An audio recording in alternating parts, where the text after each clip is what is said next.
ഇങ്ങനെ ഒരു അപകടം ഉണ്ടായി. അപ്പൊ വീട്ടില് അവരറിഞ്ഞ ഞാൻ അറിയിച്ചില്ലായിരുന്നു. 6 മാസത്തിന് ശേഷമാണ് ഞാൻ അറിയിച്ചത്. ആദ്യമായിട്ട് അറിയിച്ചത് ഞാൻ പറഞ്ഞില്ല, എനിക്ക് എന്തെങ്കിലും വന്നാൽ ആദ്യം ഞാൻ പറയാ എൻ്റെ അച്ഛനോടാ. എനിക്ക് ഇങ്ങനെയാന്ന് പറ്റിയ അറിഞ്ഞ ശേഷം അച്ഛനോട് തുറന്നു പറഞ്ഞില്ല. പക്ഷെ അച്ഛൻ എനിക്ക് ഇങ്ങനെ ഒരു ഇത് പറ്റിയിട്ടുണ്ട്, ഞാൻ പഞ്ചാബ് മിലിറ്ററി ഹോസ്പിറ്റലിലാണ്, ഇവിടെ അഡ്മിറ്റ് ആണ്. അപ്പോൾ എനിക്ക് അച്ഛനെയും കാണാൻ തോന്നി. പെട്ടെന്ന് ആരും ഇല്ലല്ലോ കൂടെ, എനിക്ക് ഇങ്ങനത്തെ സിറ്റുവേഷനിൽ പിടിച്ചു നിൽക്കാൻ പറ്റുന്നില്ല. അപ്പം അച്ഛനെ ഞാൻ വിളിച്ച്, അച്ഛന് വരാൻ പറ്റുമോ ചോദിച്ചു. അച്ഛൻ അതറിഞ്ഞപ്പം തന്നെ ഞാൻ പറഞ്ഞു, വലുതായിട്ടൊന്നുമില്ല അച്ഛൻ, പേടിക്കണ്ട, ഒറ്റയടിക്ക് നമ്മൾ ഫോണിൽ കൂടെ പറയാൻ പറ്റും. നിങ്ങൾക്ക് വിളിയില്ലേ, സ്ഥിരം കമ്മ്യൂണിക്കേഷൻ ഇല്ലേ? ഉണ്ട്, വിളിക്കും. ആദ്യം എനിക്ക് ബോധമില്ലായിരുന്നല്ലോ. അപ്പൊ അച്ഛനും അമ്മയൊക്കെ വിളിക്കുമ്പോൾ അവിടുത്തെ സാബ് അവരെ അറ്റൻഡ് ചെയ്യുക. അവര് പറഞ്ഞില്ല എങ്ങനെയാന്ന്, അവരെ അറ്റൻഡ് ചെയ്തിട്ട് മലയാളി സാബ് ഉണ്ടായിരുന്നു എൻ്റെ കൂടെ. അപ്പൊ അവര് പറയും ഇങ്ങനെയാണ്, അവിടുന്ന് എന്തോന്ന് പറഞ്ഞാൽ അഡ്ജസ്റ്റ് ചെയ്തതാ. അപ്പോൾ എനിക്ക് ബോധമില്ലായിരുന്നല്ലോ, അന്നൊന്നും വിളിക്കാനും പറ്റിയില്ല, സംസാരിക്കാനും പറ്റിയില്ല. പിന്നെയാണ് എൻ്റെ ഓപ്പറേഷനൊക്കെ കഴിഞ്ഞ് എന്നെ റൂമിലേക്ക് കൊണ്ടുവന്ന് കുറച്ച് ദിവസം കഴിഞ്ഞിട്ടാണ് ഞാനും സംസാരിച്ചത്. ഞാൻ പറഞ്ഞു ഇങ്ങനെ വീണുണ്ട്, എൻ്റെ തുടയൻ്റെ എല്ല് പൊട്ടിയുണ്ട്, ഞാൻ വീണിട്ട് കാല് അനക്കാൻ പറ്റില്ല, എനിക്ക് പ്ലാസ്റ്റർ ഇട്ടാന്നായിരുന്നു പറഞ്ഞു അമ്മേനോടും അച്ഛനോടൊക്കെ. പിന്നെ അച്ഛനോടാണ് ഞാൻ വിളിച്ച് പറഞ്ഞത് ഇങ്ങനെയാണെന്ന് ഞാൻ പറഞ്ഞില്ല, വരാൻ പറ്റുമോ എന്ന് ചോദിച്ചു. അപ്പോൾ അച്ഛൻ, എൻ്റെ ഒരു മാമ ഉണ്ടായിരുന്നു, ആർമിയിലായിരുന്നു, റിട്ടയർഡ് ആയതാ. അപ്പം ആരെങ്കിലും അച്ഛനും ഒറ്റയ്ക്ക് വരാൻ പറ്റില്ലല്ലോ, മാമനും അച്ഛനും കൂടെ വന്ന് എന്നെ കാണാൻ അവിടെ. അപ്പോൾ ഉള്ളിൽ വന്നപ്പോഴാണ് അവിടുത്തെ ഡോക്ടർ അച്ഛനോട് കാര്യം പറയുന്നത്. അവന് ഇനി നടക്കാൻ പറ്റൂല എന്നുള്ള രീതിയിൽ തന്നെ അച്ഛനോട് പറഞ്ഞത്. അത് കേട്ടപ്പോൾ അച്ഛൻ ആകെ ഷോക്കായി, ഒരിക്കലും ആക്സെപ്റ്റ് ചെയ്യാൻ പറ്റൂലല്ലോ. അപ്പോൾ അച്ഛൻ ആദ്യം നല്ല ഷോക്കായി. എന്നിട്ട് എൻ്റെ അടുത്ത് വന്ന് അവിടെ അച്ഛനും എൻ്റെ മുന്നിൽ നിന്ന് അങ്ങനെ കരഞ്ഞില്ല, ഇന്നെ ഇത് ആക്കാൻ വേണ്ടിയിട്ട് എൻ്റെ മുന്നിൽ നിന്ന് കരഞ്ഞില്ല. പക്ഷെ അച്ഛനും നല്ല സങ്കടമായിരുന്നു. പിന്നെ അവിടെ നിന്ന് അച്ഛൻ കുറച്ച് ദിവസം നിൽക്കാൻ വേണ്ടിയിട്ടാണ് വന്നത്. പക്ഷെ ഒരു ദിവസം നിന്നിട്ട് തന്നെ പോയി. അച്ഛന് വയ്യാതെ, പനിയും ഫുള്ള് വോമിറ്റിംഗ് ഒക്കെ ആയിരുന്നു. അച്ഛനെ അവിടുത്തെ തീരെ പറ്റാണ്ടായി, താങ്ങാൻ പറ്റുന്നില്ലായിരുന്നു. അപ്പോൾ അച്ഛനെയും കൂട്ടിയിട്ട് മാമൻ പോവുകയെന്ന് പറഞ്ഞിട്ട് അവർ രണ്ടാളും കൂടെ തിരിച്ചു പോയി. പിന്നെയാണ് ഞാൻ അമ്മേനോടും ഒരു 6 മാസത്തോളം ഞാൻ പറഞ്ഞത് എനിക്ക് കാലിന് വയ്യ, തുടേൻ്റെ എല്ല് പൊട്ടിയിട്ട് നടക്കുക. അപ്പോൾ നാട്ടിലൊക്കെ ഒരുവിധം അപ്പോഴേക്ക് അറിഞ്ഞു വന്നിട്ടുണ്ട് തോന്നുന്നു. അച്ഛനറിയാലോ. അച്ഛൻ പിന്നെ എല്ലാവരോടും ഒന്നും പറഞ്ഞില്ല, നാട്ടിലും എല്ലാവരോടും പറഞ്ഞില്ല. എന്നാലും ചെറിയ രീതിയിൽ എന്നെ ആരും വിളിച്ചിട്ട് അങ്ങനെ ഈ രീതി ചോദിച്ചില്ല എങ്ങനെയാ കാര്യങ്ങളൊന്നും. ഞാൻ ആരോടും പറയാനും പോയില്ല. പിന്നെ അങ്ങനെ വിളിയും ഇതൊന്നും ഇല്ലായിരുന്നു. പിന്നെ ആദ്യമായിട്ട് ഞാൻ 1 മാസത്തിന് ശേഷം എന്നെ ഇവിടേക്ക് വിട്ട്, പൂനെയിലേക്ക്.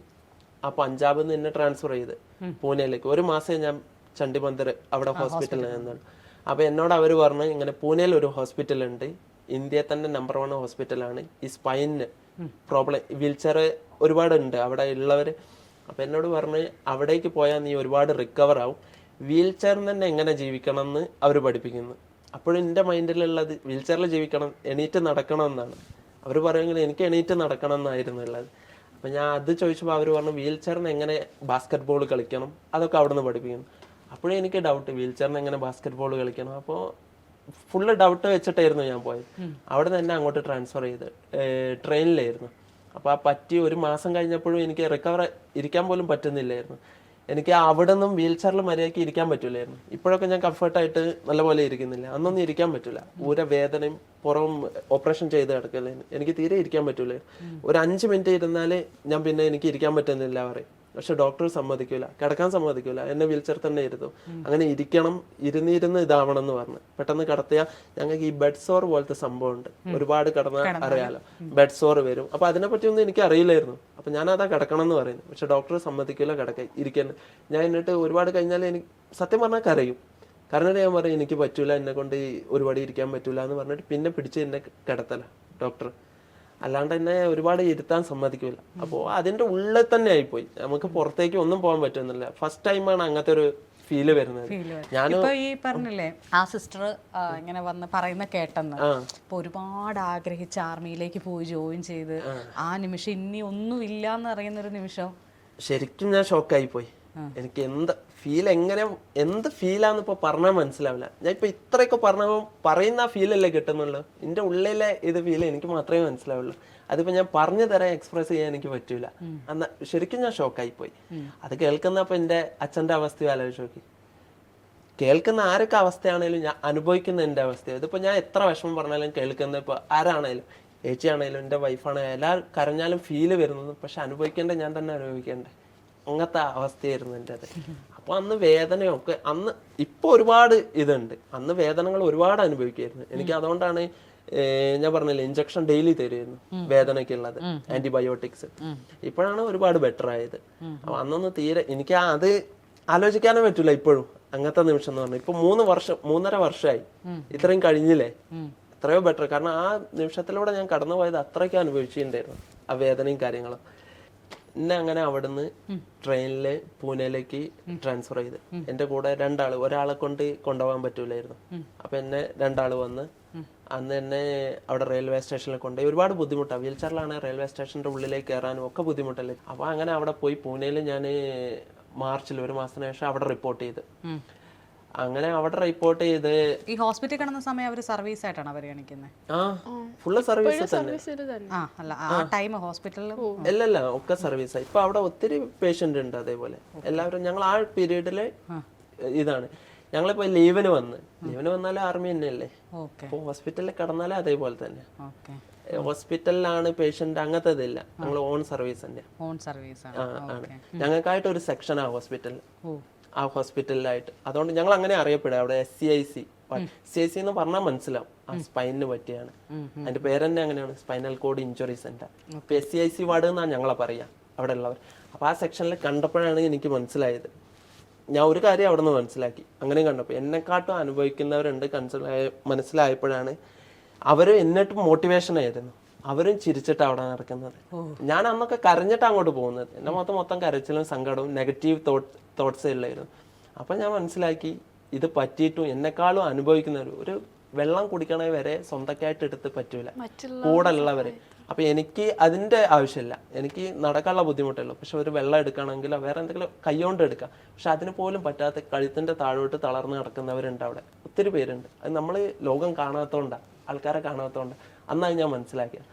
അപ്പോൾ എനിക്ക് അവിടെ നിന്നാണ് മോട്ടിവേഷൻ കിട്ടി അവരെ കണ്ടപ്പോൾ. അതിലാണ് ഏറ്റവും ബെറ്റർ അവിടെ ചെന്നതിലുള്ളത്. അവിടെ ഗെയിമും കാര്യങ്ങളും ഒക്കെ ഉണ്ട്. പക്ഷെ ഒരു കാര്യം ഉണ്ടായി, ഞാൻ അവിടെ ചെന്ന് അഡ്മിറ്റ്, കൊറോണന്റെ ടൈമിലായിരുന്നു. അപ്പൊ നമ്മൾ ക്വാറന്റൈൻ ഉണ്ട്. അവിടെ കിടക്കുമ്പോൾ ക്വാറന്റൈൻ ലീവ് കഴിഞ്ഞ് ഗെയിം കളിച്ച് വന്ന ഒരു ടീമുണ്ട്. അവരോട് ഞാൻ ചോദിച്ചു, സാർ എത്രയായി പറ്റിയിട്ടെന്ന്. അപ്പൊ അവരെന്നോട് പറഞ്ഞു 3 വർഷമായിരുന്നു. അപ്പം 3 വർഷമായിട്ടും എനിക്ക് നാളെ നടക്കും എന്നുള്ള രീതിയിൽ 3 വർഷം എന്ന് കേട്ടപ്പോൾ എനിക്ക് ആകെ ഞാൻ പിന്നെയും വീണ്ടും തളർന്നു. 3 വർഷമായിട്ട് വീൽ ചെയറിൽ തന്നെ എങ്ങനെ തള്ളി നീക്കുമെന്ന് മനസ്സിലാവുന്നില്ല. അപ്പം ഞാൻ ചെയ്തത്, അച്ഛൻ വിളിച്ചപ്പോൾ അച്ഛനോട് പറഞ്ഞു. അച്ഛൻ പണിക്ക് പോവുകയായിരുന്നു. അച്ഛൻ വണ്ടി സൈഡിൽ നിന്നിട്ട് എന്താ മോനെ എന്നോട് സംസാരിച്ചു. ഞാൻ പറഞ്ഞു, അച്ഛൻ അവിടെ 3 വർഷമായിട്ടും വീൽ ചെയറിലുള്ളവരുണ്ട്. ഇത് അച്ഛനോട് പറഞ്ഞപ്പോൾ അച്ഛൻ അവിടെ നിന്ന് കരഞ്ഞു, റോഡ് സൈഡിൽ നിന്ന്. അച്ഛൻ കരഞ്ഞു. ഞാൻ കരഞ്ഞില്ലായിരുന്നു. അച്ഛൻ കരഞ്ഞപ്പോൾ ഞാനും കരഞ്ഞു. എനിക്ക് നല്ല സങ്കടമായി. അച്ഛൻ കരഞ്ഞു. അച്ഛൻ നന്നായി കരഞ്ഞു. എന്നിട്ട് ഫോണ് കട്ടാക്കി. അച്ഛൻ എന്താ പറയണ്ടേന്ന് അറിയില്ല. അച്ഛനോട് അപ്പോഴും പറയുന്നത് അതൊക്കെ ശരിയാവും മോനെ, ശരിയാവും എന്ന് പറഞ്ഞിട്ട് അച്ഛൻ കട്ടാക്കി കോള്. എന്നിട്ട് ഞാൻ 3 വർഷം കേട്ടപ്പോൾ എനിക്കും ഫുള്ള് ഡൗൺ ആയി. അപ്പൊ എൻ്റെ കൂടെ ഉള്ള ആള് രാത്രി വിളിക്കുമ്പോൾ അച്ഛനെ ആശ്വസിപ്പിച്ച്, അച്ഛൻ പേടിക്കണ്ട, അവൻ്റെ നാളെ റെഡിയാവും, അവരെല്ലാവരും ഒരുപോലെ ആവില്ല, ഇത് ഇഞ്ചുറിക്ക് അനുസരിച്ചാണ്. മറ്റവർക്ക് സ്പൈൻ്റെ എന്ന് പറഞ്ഞാൽ ഇഞ്ചുറിക്ക് അനുസരിച്ച് എത്രത്തോളം കൂടുതലുണ്ടോ അപ്പോഴാണ് റിക്കവർ ആവാൻ പ്രശ്നം. ചിലവർക്ക് കുറച്ച് അടിപ്പെട്ടി ഉണ്ടാവുള്ളൂ, അവർക്ക് പെട്ടെന്ന് റിക്കവർ. അവിടെ ഉള്ളവർ സ്റ്റിക്ക് പിടിച്ച് നടക്കുന്നവരൊക്കെ ഉണ്ട്, അല്ലാത്ത സ്ഥിതിയിലുള്ളവരുണ്ട്. അങ്ങനെ അവിടുന്ന് ഞാൻ ആദ്യമായിട്ട് ലീവാണ്. 6 മാസം കഴിഞ്ഞപ്പോഴാണ് ഞാൻ നാട്ടിൽ പോകണമെന്ന് പറയുന്നത്. അതുവരെ അമ്മേനോട് ഒന്നും അറിയിച്ചില്ലായിരുന്നു. അപ്പൊ അച്ഛനോട് ഞാൻ ലീവ് വരണം, എനിക്ക് നാട്ടിൽ പോകാൻ ഒരു ആഗ്രഹം. ഹോസ്പിറ്റലിന്റെ ഉള്ളിൽ തന്നെയാണല്ലോ, നമുക്ക് പുറം ലോകമായിട്ട് ഒന്നും കാണാനോ ഒന്നും പറ്റുന്നില്ല. അപ്പൊ ഞാൻ നാട്ടിലേക്ക് വരികയാണ്. അച്ഛൻ ഇങ്ങനെ അമ്മേനോട് കാര്യങ്ങൾ പറയും. ഞാൻ പെട്ടെന്ന് വീൽ ചെയറിൽ വീട്ടിലേക്ക് ചെന്നിറങ്ങുമ്പോൾ അമ്മ എങ്ങനെ റിയാക്ട് ചെയ്യും? ഷോക്കായി പോകില്ല, ഒരിക്കലും താങ്ങാൻ പറ്റൂല. അപ്പൊ ഞാൻ അച്ഛനോട് പറഞ്ഞു, ഒന്ന് മെല്ലെ സൂചിപ്പിച്ചിടാൻ, ഇങ്ങനെയാണ്, കുറച്ച് വീൽ ചെയറിലാണ്, എനിക്ക് നടക്കാൻ പറ്റൂല, നടക്കാൻ ബുദ്ധിമുട്ടാണ്, അങ്ങനെ പറയാൻ പറഞ്ഞു. അപ്പൊ അച്ഛൻ മെല്ലെ കാര്യങ്ങള് മെല്ലെ അമ്മേനോട് പറഞ്ഞു തോന്നുന്നു. അമ്മ എന്നിട്ട് ആകെ വയലന്റ്, കരഞ്ഞ് ഫുള്ള് ഇതായിട്ടുണ്ട്. പക്ഷെ എൻ്റെ മുന്നിൽ നിന്ന് ഞാൻ വീട്ടിൽ ചെന്ന് 6 മാസത്തിന് ശേഷമാണ് ഞാൻ ചെല്ലുന്നത്. നവംബറിൽ ലീവ് എടുത്ത് 56 ദിവസത്തെ ലീവ് കിട്ടും നമുക്കിങ്ങനെ എന്തെങ്കിലും പറ്റിയ. ഫസ്റ്റ് ലീവ് ഒരു 8 വീക്ക് കിട്ടും. അങ്ങനെ ഫസ്റ്റ് ലീവിന് ചെന്നപ്പോഴാണ് എന്നെ കൂട്ടാൻ എൻ്റെ അമ്മ, അച്ഛൻ 2 കാറിലാണ് വന്നത്, എല്ലാവരും കൂടെ 2 കാറിൽ വന്ന്. പക്ഷേ അമ്മേനെ ഞാൻ ആദ്യം നോക്കിയത്, അമ്മേൻ്റെ മുഖമൊക്കെ ഒരു ഇതായിരുന്നു. പക്ഷെ എൻ്റെ മുന്നിൽ നിന്ന് അമ്മ കരഞ്ഞില്ല എന്നെ കണ്ടിട്ട്. അതാണ് ഞാൻ ഏറ്റവും, കാരണം അച്ഛൻ പറഞ്ഞിട്ടുണ്ടാവും എൻ്റെ മുന്നിൽ നിന്ന് ഒരിക്കലും കരയരുതെന്ന്. കാരണം ഞാനും കരയും, എനിക്കും വിഷമാവും. ഇന്നേ വരെ എൻ്റെ മുന്നിൽ നിന്ന് ആരും ഇന്നേ വരെ കരഞ്ഞിട്ടില്ല. അച്ഛനായാലും അമ്മയായാലും ചേച്ചിമാരായാലും ആരും എൻ്റെ മുന്നിൽ നിന്ന് കരഞ്ഞില്ല ഇന്നേ വരെ. പക്ഷെ എല്ലാവർക്കും അറിയാലോ സങ്കടമുണ്ട്, അത് എനിക്കും അറിയാം. പക്ഷെ അവരെൻ്റെ മുന്നിൽ നിന്ന് കരഞ്ഞ് പ്രകടിപ്പിച്ചില്ല. അത് എന്നെ തളർത്തണ്ടാന്ന് കരുതിയിട്ട്. കാരണം എനിക്ക് ഇപ്പോഴും അവർ സപ്പോർട്ടായിട്ട് നിന്നിടാലും എന്നെ ഒരു നെഗറ്റീവ് പറയുക ഒന്നും ഇതുവരെ ചെയ്തില്ല. അങ്ങനെയാണ് ഫസ്റ്റ് ലീവിന് പോയി. ഫസ്റ്റ് ലീവിന് പോയപ്പോഴാണ് ഞാൻ ഇവിടെ പരിചയപ്പെട്ടത് ഫോണോടെ. അങ്ങനെ കുറച്ച് ദിവസം കഴിഞ്ഞപ്പോൾ എൻ്റെ ഫ്രണ്ട്സും എല്ലാവരും കാണാൻ വരുന്നുണ്ട്. ഓരോരുത്തരായിട്ട് വീട്ടിൽ കാണാൻ വരും. ആദ്യമായിട്ട് ഇങ്ങനത്തെ രീതിയിലല്ലേ, പണ്ട് ഞാൻ നടന്നിട്ട് കാണുന്നതല്ല. ഇപ്പോൾ വീൽ ചെയറിൽ ആർക്കും താങ്ങാൻ പറ്റില്ലല്ലോ. അപ്പോൾ ഞാൻ നടന്നു ചെല്ലുമ്പോഴേ എൻ്റെ വല്യമ്മമാർ എല്ലാവരും ഉണ്ടായിരുന്നു അവിടെ. അച്ഛൻ കാറും തന്നെ എടുത്തിട്ടാണ് കൊണ്ടുപോയത്, കാരണം അവിടെ സ്റ്റെപ്പും എല്ലായിരുന്നു. ആ സിറ്റുവേഷൻ കണ്ടപ്പോൾ എൻ്റെ വല്യമ്മമാർ എല്ലാവരും ഉണ്ടായിരുന്നു. അപ്പോൾ വല്യമ്മമാരെ മൊത്തക്കൊക്കെ ഞാൻ കണ്ട്. അവര് കരഞ്ഞ് എൻ്റെ മുന്നിൽ എന്നിട്ട് കരഞ്ഞ് ഞാൻ കാണുമെന്ന് കരുതിയിട്ട് അങ്ങോട്ട്, അത് ഞാൻ കണ്ടിരുന്നു. അവരൊക്കെ കരഞ്ഞ് അങ്ങോട്ട് മാറിയെന്ന്. പക്ഷെ അമ്മയൊക്കെ ഉള്ളിലേക്ക് പോയിട്ടുണ്ട്. അച്ഛൻ കൊണ്ടുപോയിട്ട് എന്നെ വീൽ ചെയറിൽ ഇരുത്തി. അത് ഫസ്റ്റ് ഫീലാണ്. എൻ്റെ ഫീൽ എന്ന് പറഞ്ഞാൽ അത് പറയാൻ പറ്റില്ല. ആദ്യമായിട്ടാണ് ഞാൻ വീൽ ചെയറിൽ വീട്ടിലേക്ക് പോകുന്നത്. അത്രയും കാലം ഞാൻ ലീവിന് പോയില്ല. അതിന്റെ മുന്നത്തെ ലീവൊക്കെ ഞാൻ ഓണത്തിന് വരെ സർപ്രൈസ് കൊടുത്ത് ഞാൻ ചെന്നതായിരുന്നു. അച്ഛനോട് പോലും പറയാതെ, ഞാൻ ലീവ് വരികയെന്ന് പറയാതെ സർപ്രൈസ് ചെന്നതായിരുന്നു വീട്ടിലേക്ക്. അപ്പോൾ അവരൊരു ഫീൽ ഉണ്ടാവില്ല ഞാൻ പറയാതെ വീട്ടിൽ. അങ്ങനത്തെ ഞാൻ ആദ്യമായിട്ടാണ് വീൽ ചെയറിൽ വീട്ടിലേക്ക് പോകുന്നത്. അപ്പോൾ എനിക്കും വല്ലാത്ത ഫീലായിരുന്നു. അത്രയും കാലം അതിലേക്ക് നടന്ന് ഓടിക്കളിച്ച ഞാൻ വീൽ ചെയറിൽ വന്നപ്പം എനിക്കത് താങ്ങാനേ പറ്റുന്നില്ലായിരുന്നു. പക്ഷെ ഞാൻ ലീവ് എടുത്ത് പോയെന്ന ഇത് നമ്മൾ ആക്സെപ്റ്റ് ചെയ്യണമല്ലോ. ഇപ്പം എല്ലാം സൊസൈറ്റിയിലായാലും എവിടെയാണേലും വീട്ടിലാണേലും നമ്മൾ ഇതിൽ ജീവിച്ച് ആക്സെപ്റ്റ് ചെയ്യണമെങ്കിൽ അത് പോയെന്നേ പറ്റുള്ളൂ. അവിടെ ഇരുന്നിട്ട് നമ്മൾ ഫോണിൽ കൂടെ സംസാരിച്ചാൽ ഒന്നും നടക്കില്ല. എന്നാലും എൻ്റെ വീട്ടിലേക്ക് പോകണ്ടേ. അതുകൊണ്ടാണ് ഞാൻ ലീവ് എടുത്ത് പോയത്. എനിക്ക് എല്ലാവരുമായിട്ട് വീൽ ചെയറിലാണെങ്കിലും അതിലൊക്കെ നടന്ന് വീൽ ചെയറിലെങ്കിലും ആക്സെപ്റ്റ്. അതുകൊണ്ട് തന്നെ ലീവ് എടുത്ത് പോയി. അതിലൊരു സംഭവം ഉണ്ടായിന്ന് പറഞ്ഞാൽ എൻ്റെ ഫ്രണ്ട്സ് വന്ന് അവിടെ എൻ്റെ വീടിൻ്റെ അടുത്ത് ഒരു ഹൗസ് വാമിങ് നടക്കുകയായിരുന്നു. ആ ലീവിൽ ഒരു മാസം ലീവ് 2 മാസം ഉണ്ടായിരുന്നു. ഒരു മാസം കഴിഞ്ഞപ്പോൾ ഹൗസ് വാമിങ് നടക്കുമ്പോൾ എൻ്റെ ഫ്രണ്ട്സ് രാത്രി എനിക്ക് ഫുഡും കൊണ്ടുവന്ന്, ബിരിയാണി അവിടെ ഉണ്ടാക്കിയത് എനിക്ക് കൊണ്ടുവന്ന് ഞാൻ കഴിച്ചുകൊണ്ടിരിക്കുമ്പോൾ അവർ പറഞ്ഞ് നിന്നെ അങ്ങോട്ട് കൊണ്ടുപോകട്ടെ, അവിടേക്ക് വാ, അവിടെ നൈറ്റ് DJ പരിപാടി ഉണ്ട്, ഇനി അവിടെ വെറുതെ വന്ന് ഇരുന്നാൽ മതിയാണ്. ഞാൻ പണ്ട് ഏത് പാർട്ടി പരിപാടി എന്തുണ്ടെങ്കിലും ഞാനായിരുന്നു അവരെ കൂടെ പോയിട്ട് തുള്ളിച്ചാട്. ഡാൻസ് കളിക്കാറില്ലെങ്കിലും പാട്ട് വെച്ചിട്ട് ചുമ്മാ തുള്ളിച്ചാട്. എന്റെ മെയിൻ അതായിരുന്നു. ഫ്രണ്ട്സിന്റെ കൂടെ ഞാൻ അവരെയും കൂട്ടിയിട്ട് വാന്ന് പറഞ്ഞിട്ട് തുള്ളിച്ചാടുന്ന ആള്. അപ്പൊ അങ്ങനത്തെ ഉള്ള എന്നോട് അവര് പറഞ്ഞ് നീ വെറുതെ DJന്റെ അവിടെ വന്ന്, ഞാൻ പറഞ്ഞു ഞാൻ വന്നിട്ട് എന്ത് ചെയ്യാനാ, വെറുതെ ഇരിക്കാനല്ലോ, നീ വെറുതെ അവിടെ ആരും ഉണ്ടാവില്ല, നീ വന്ന് നമ്മളെ ചെക്കന്മാരേ ഉള്ളൂ, നമ്മുടെ ഇടയിലല്ലേ, നീ വന്ന് ഇരുന്നാ മതി എന്ന് പറഞ്ഞു. അപ്പൊ കുറെ എന്നെ ഇത് പറഞ്ഞപ്പോ ഓക്കെ, അങ്ങനെയായാലും എല്ലാവരോടെ ഇടയിൽ ഒന്ന് പോയിട്ട് നോക്കുന്നവര് നോക്കിക്കോട്ടെ, ഞാൻ അത് സൊസൈറ്റിയുടെ മുന്നിൽ നമ്മൾ അക്സെപ്റ്റ് ചെയ്യണം. നാളെ ആയാലും എനിക്ക് അവരുടെ ഇടയിൽ ഇറങ്ങി ചെല്ലണ്ടേ. അപ്പൊ അതിനു വേണ്ടി കൂടെ കിട്ടിയ ഒരു അവസരം. ആൾക്കാരെ മുന്നിലേക്ക് ഓക്കെ ചിരിച്ചുകൊണ്ട് പോയിട്ട് എല്ലാം ചെയ്ത് വരാന്ന് കരുതിയിട്ട് ഓക്കെ ഞാൻ ഫുഡ് കഴിച്ചിട്ട് ഞാൻ വരാന്ന് പറഞ്ഞിട്ട് അകത്തേക്ക് പോയി. മാറ്റാൻ പോയപ്പോഴാണ് അച്ഛൻ വന്നത്. അച്ഛൻ ചോദിച്ചാൽ അവിടെ, ഞാൻ പറഞ്ഞ അവിടെ അച്ഛൻ്റെ ഫ്രണ്ടും കൂടെയാണ്, ഞാൻ ഒന്ന് പോയി വരാമെന്ന് പറഞ്ഞു വീട്ടുകോട്ടയിൽ. അച്ഛൻ പറഞ്ഞു ഞാൻ അവിടെ പോകണം, എല്ലാവരും മുന്നിലും പോയിട്ട് എല്ലാവരും നോക്കി നിൽക്കും, വേണ്ടാന്ന് പറഞ്ഞു അച്ഛൻ. ഞാൻ പറഞ്ഞില്ല, ഞാൻ പോകണമെന്ന് മനസ്സിൽ വിചാരിച്ചു പോയല്ലോ, അപ്പം ഇനി അവരോടും പറഞ്ഞ് അവരെ വെയിറ്റ് ചെയ്യാം. അപ്പോൾ അച്ഛൻ എന്നോട് വിടുന്നില്ല, വേണ്ടാന്ന് തന്നെ പറഞ്ഞു. അപ്പോൾ എനിക്ക് പോകണമെന്ന് തന്നെ ഞാനും വായിച്ചിട്ട് അച്ഛൻ നേരെ ചെന്ന് പുറത്ത് അവർ ഇരിക്കണ്ടായിരുന്നു. അവരെ നന്നായിട്ട് വഴക്ക് പറഞ്ഞു ഒച്ചത്തിൽ, നിങ്ങൾ എൻ്റെ മോനെ എല്ലാവരും മുന്നിലും നാറ്റിക്കാൻ കൊണ്ടുപോകണം, എല്ലാവരും മുന്നിലും എന്താ കാണിക്കാൻ വേണ്ടി കൊണ്ടുപോവുകയാണോ എന്ന് പറഞ്ഞപ്പോൾ എനിക്ക് ഏറ്റവും ഫീലായി അച്ഛൻ്റെ ആ വർത്താനം. എന്താ ഞാൻ ബാക്കിയുള്ളവരെ മുന്നിൽ എന്താ കൊള്ളാത്തവനായോ? വീൽ ചെയറിലായാലും എന്താ കൊള്ളാത്തവനായോ? ബാക്കിയുള്ളവർക്ക് എന്നെ കണ്ടുകൂടെ? അതിനെന്താ പ്രശ്നം? വീൽ ചെയറിലാണെങ്കിലും എന്താ, ഞാൻ ഒരു ആർമിക്കാരനും കൂടെ അല്ലേ. അപ്പൊ ആർമിക്കാരനും അല്ലാണ്ടാവോ? ഇല്ലല്ലോ. വീൽ ചെയറിലാണെങ്കിലും ഞാൻ ഇപ്പോഴും സർവീസിലാണ്. അപ്പൊ എല്ലാവരും എനിക്ക് ഉള്ളിൽ തോന്നിയെന്ന് പറഞ്ഞാൽ എല്ലാവരും കണ്ടാലും എന്താ ഒരു കുഴപ്പം? അങ്ങനെ കൊള്ളാത്തവനൊന്നും അല്ലല്ലോ വീൽ ചെയറിൽ ഇരുന്നത്. സഹതാപം അത് എനിക്ക് അന്ന് മനസ്സിലായില്ല. മറ്റുള്ളവരെ സഹതാപം നോക്കി ഇന്ന് അവരൊരു സഹതാപമുണ്ട്, അതാ അച്ഛൻ ഉദ്ദേശിച്ചു. പക്ഷെ എനിക്ക് മനസ്സിലായില്ല അച്ഛൻ എന്താ ഉദ്ദേശിച്ചത്. ഞാൻ മനസ്സിൽ കരുതി എന്റെ അന്നത്തെ അല്ല ഇപ്പോഴത്തെ എന്റെ മാനസികാവസ്ഥ എന്ന് പറഞ്ഞാൽ ഞാൻ അങ്ങനെ ചിന്തിക്കുള്ളൂ, ബാക്കിയുള്ളവരെ മുന്നിൽ കൊള്ളാത്തവനെ. ഞാൻ അതാ ചിന്തിച്ചു. ഞാൻ എന്നിട്ട് അന്ന് അവിടെ നിന്ന് ചൂടായി. ഞാൻ ഒച്ചത്തിൽ കരഞ്ഞുകൊണ്ട് ഞാൻ അവിടെ നിന്ന് ചൂടായി അച്ഛനോട്. ഞാൻ എന്താ കൊള്ളാത്തവനാണ്, ഇന്നെന്താ ബാക്കിയുള്ളവരെ മുന്നിൽ ഇതാക്കി കൂടെയെന്ന് വെച്ചിട്ട്. അപ്പോൾ ഞാൻ വാതിലടച്ച് എൻ്റെ കൂടെ ഉള്ള ഒരാളുണ്ടായിരുന്നു അന്ന് ആർമിയത്തെ, അവന് എൻ്റെ വീട്ടിൽ നിർത്തിയിട്ടുണ്ടായിരുന്നു എന്നെ നോക്കാൻ വേണ്ടിയിട്ട്. ഫെസിലിറ്റി ഉണ്ട്, ഒരാളെ കൂടെ ഉണ്ടാവും.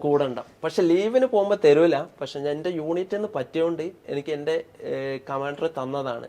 ഞങ്ങൾ റിക്വസ്റ്റ് ചെയ്തപ്പോൾ, സാറേ വീട്ടിൽ പോയാൽ എനിക്ക് 2 ചേച്ചിമാരാണ്, അപ്പോൾ എനിക്ക് ബാത്റൂം പോകാനും ഒക്കെ കഷ്ടപ്പാടായിരിക്കും, അച്ഛനെ കൊണ്ടോ ഒന്നും നടക്കൂല, അപ്പോൾ എനിക്ക് ആള് വേണം, ബാത്റൂമിൽ പോകാനാണേലും എന്തെടുക്കാനാണേലും ഒക്കെ തന്നെ ഒരാൾ വേണമെന്ന് പറഞ്ഞു. അപ്പൊ അങ്ങനെ എനിക്ക് തന്നാണ്. മലയാളി സാബല്ല, ഹിന്ദിക്കാരനാ, ഒരു ആന്ധ്രാപ്രദേശുള്ള എൻ്റെ പ്രായം തന്നെയായിരുന്നു, എൻ്റെ ട്രേഡുള്ളവനായിരുന്നു. അപ്പൊ അവൻ തന്നെ വന്ന് അവനായിരുന്നു വീട്ടിൽ നിൽക്കാൻ. അപ്പോൾ അവനെ ഞാൻ ഉള്ളോട്ട് വിളിച്ച് ഞാൻ അവനോട് പറഞ്ഞ് എൻ്റെ ജനലെല്ലാം അടക്കേ, ജനലെല്ലാം കുറ്റിയിട്ട് പുറത്തൊക്കെ ആൾക്കാരുണ്ടായി അവരെല്ലാം. ഞാൻ അച്ഛനോട് ചൂടായി ഞാൻ ജനലൊക്കെ കുറ്റിയിട്ട് എൻ്റെ വാതിലും കുറ്റിയിട്ട് ഞാൻ പറഞ്ഞു അവനോട് പുറത്തേക്ക് ഇറങ്ങി. അവനും പോയി ഞാൻ എൻ്റെ വാതിൽ കുറ്റിയിട്ട് എന്നിട്ട് ഞാൻ അവിടുന്ന് ദേഷ്യം തീർത്തു. ഞാൻ കയറി കിടന്ന് എന്നിട്ട് അച്ഛൻ എന്നോട് അപ്പോൾ അവർക്കൊരു പേടി തോന്നി. അച്ഛൻ വന്നിട്ട് വാതിലിന് മുട്ടുന്നുണ്ട്, എന്നോട് തുറക്കാൻ പറഞ്ഞു. ഞാൻ പറഞ്ഞു ഞാൻ തുറക്കൂലെന്ന് തന്നെ. അച്ഛൻ പറഞ്ഞു ഞാൻ കുത്തി തുറക്കൊന്നു പറഞ്ഞു. ഞാൻ ഇങ്ങനെ വാതിലൊക്കെ അടച്ചിട്ടപ്പം പേടിയായി. പിന്നെ എൻ്റെ ചെറിയച്ചന്മാർ, ഞങ്ങളെ അടുത്തൊക്കെ ചെറിയച്ചന്മാരുണ്ട്. അപ്പൊ എല്ലാവരും വന്നിട്ട് എന്നോട് ഇങ്ങനെ തുറക്കാൻ പറഞ്ഞു. എൻ്റെ അളിയൻ വന്നിരുന്നു. അപ്പൊ തുറക്കാൻ പറഞ്ഞു. ഞാൻ തുറന്നു കൊടുത്തില്ല. ഞാൻ പിന്നെ അവിടുന്ന് ഒച്ചപ്പാട് ഉണ്ടാക്കി ഞാൻ ഇവിടുന്ന് വേറെ എന്തെങ്കിലും ചെയ്യും അങ്ങനെയൊക്കെ പറഞ്ഞപ്പോൾ അവരും ഒന്ന് അടങ്ങി. ഒരുമാതിരി അവിടുത്തെ സിറ്റുവേഷൻ എന്ന് പറഞ്ഞാല് മൊത്തം ഇതായിരുന്നു, കയ്യിൽ നിന്ന് വിട്ടുപോയി. നമ്മുടെ ഉള്ളിൻ്റെ ഉള്ളിലെ ഞാൻ ഫസ്റ്റ് ഫീല് അങ്ങനെയായിരുന്നു. അപ്പൊ ഇന്നേ വരെ ഞാൻ അങ്ങനെ റിയാക്ട് ഒന്നും ചെയ്തില്ല. പക്ഷെ പിന്നീട് എന്റെ മൈൻഡിൽ നിന്ന് അങ്ങനെ വന്നില്ല. ആളാണെങ്കിൽ ഇപ്പോഴേ കഥകളൊക്കെ കേൾക്കുന്നത് സത്യം. ഞാൻ ഇതിനകത്ത് ഞാൻ പറഞ്ഞില്ലേ, ഞാൻ ഇതിനെ പറ്റിയിട്ട് ഡീറ്റെയിൽസ് ആയിട്ട് ചോദിച്ചില്ല. ചോദിക്കാനെന്ന് വെച്ച് കഴിഞ്ഞാൽ പുള്ളി പറയുമ്പോൾ എനിക്ക് സങ്കടമാവും. ഞാൻ എനിക്ക് ചെറിയ എന്തെങ്കിലും കാര്യം കിട്ടും, അപ്പം ഞാൻ കുത്തിയിരുന്ന കാര്യം എനിക്ക് പെട്ടെന്ന് ഫീലാവും. അതേപോലെ തന്നെ പെട്ടെന്ന് ദേഷ്യപ്പെടുകയും ചെയ്യും ഞാൻ. അപ്പൊ അതുകൊണ്ട് ഞാൻ അങ്ങനെ അതിനെപ്പറ്റി ചോദിച്ചിട്ടില്ല. കാര്യം ഞാൻ എന്നെ പറയണ്ടെന്ന് വെച്ചതാ.